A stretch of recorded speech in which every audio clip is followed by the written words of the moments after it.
আপনার জীবন বদলে দিতে পারে এই 52টি অভ্যাস। প্রতি সপ্তাহে আমি নতুন টিপস নিয়ে আসব হ্যাপিয়েস্ট হেলথ বাংলাতে। এই ছোট ছোট স্টেপগুলো আপনি রোজের রুটিনে যোগ করলেই 1 বছরের মধ্যেই এক নতুন হেলদি নিজেকে খুঁজে পাবেন। হ্যাবিট নাম্বার 22, মস্তিষ্ককে চ্যালেঞ্জ করুন, উল্টো কাজ করুন। আপনি যদি ভাবেন কঠিন ওয়ার্কআউট মানেই ভারী ওজন তোলা বা খুব দ্রুত গতি নিয়ে কিছু করা, তাহলে আবার ভাবুন। কখনো কখনো সব থেকে শক্তিশালী ব্রেন ও বডি ট্রেনিং আসে এমন মুভমেন্ট থেকে যা এতটাই সহজ যে তা আপনাকে বিভ্রান্ত করে দেয়। এটা করে দেখুন। বাঁ হাতে থামস আপ করুন, ডান হাতে তর্জনী আঙুল দিয়ে সেটার দিকে ইশারা করুন। এবার দ্রুত বদলান। আপনার মস্তিষ্ক যদি 1 সেকেন্ড থেমে যায় তাহলে সেটাই এর আসল উদ্দেশ্য। বিপরীত অসমান মুভমেন্ট মস্তিষ্ককে জাগিয়ে তোলে, মানিয়ে নিতে বাধ্য করে এবং নতুনভাবে নিজেকে গড়ে তুলতে সাহায্য করে। আর ঠিক এই কারণেই এগুলো আমাদের দরকার। কেন এই মুভমেন্টগুলো গুরুত্বপূর্ণ? আমাদের মস্তিষ্ক রুটিন পছন্দ করে। হাত পা একই ধাঁচে অটো পাইলট মোডে নড়াচড়া করতে অভ্যস্ত। কিন্তু যখন আপনি একই সঙ্গে দুটো বিপরীত কাজ করেন, তখন মস্তিষ্ককে নতুন নিউরাল পথ তৈরি করতে হয়। এই প্রক্রিয়াকে বলে নিউরোপ্লাস্টিসিটি। এই রিওয়্যারিং সাহায্য করে মনোযোগ বাড়াতে, সমন্বয় উন্নত করতে, ভারসাম্য বাড়াতে, বয়সজনিত মানসিক অবনতি ধীর করতে।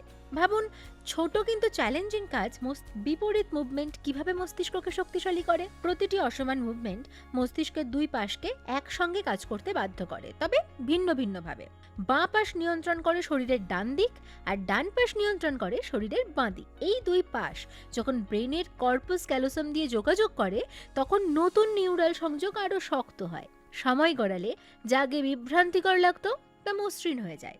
এটাই প্রমাণ করে যে আপনার মস্তিষ্ক কাজটিকে মানিয়ে নিয়েছে এবং উন্নত হয়েছে। সহজ কিছু বিপরীত মুভমেন্ট যেগুলো আপনি করতে পারেন।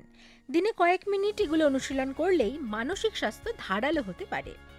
ধীরে হাঁটুন, ডান হাত ক্লকওয়াইজ আর বাম হাত অ্যান্টি ক্লকওয়াইজ ঘোরান। দুই হাত নাভির ওপর রেখে বিপরীত দিকে বৃত্তাকারে ঘোরান। থামস আপ বনাম তর্জনী ইশারা, তা দ্রুত বদলান। এক হাতে বল ছুড়ুন, অন্য হাতে বাতাসে খুশি মারুন। দুই হাত বাতাসে রেখে বিপরীত দিকে প্যাডেল করার মতো মুভমেন্ট করুন। এগুলো দেখতে সহজ, কিন্তু শুরু করলেই বোঝা যায় কত কঠিন। অতিরিক্ত উপকার, ভালো ভারসাম্য ও হাঁটার গতি। এই মুভমেন্টগুলো সমন্বয় ক্ষমতাকে চ্যালেঞ্জ করে, বিশেষ করে হাঁটার সময় করলে। নিয়মিত অনুশীলনে ভারসাম্য শক্ত হয়, হাঁটার ভঙ্গি উন্নত হয় এবং মন ও শরীরের সংযোগ বাড়ে। এই কারণেই বিপরীত মুভমেন্টের ড্রিলগুলো ব্যালেন্স ট্রেনিং ও পড়ে যাওয়া প্রতিরোধের রুটিনে ব্যবহৃত হয়। মাইন্ডফুলনেস ও নিউরোপ্লাস্টিসিটি। বিপরীত মুভমেন্ট শুধু শারীরিক নয়, এগুলো আপনাকে বর্তমান মুহূর্তে নিয়ে আসে, যেখানে মস্তিষ্ক সবথেকে সক্রিয় থাকে।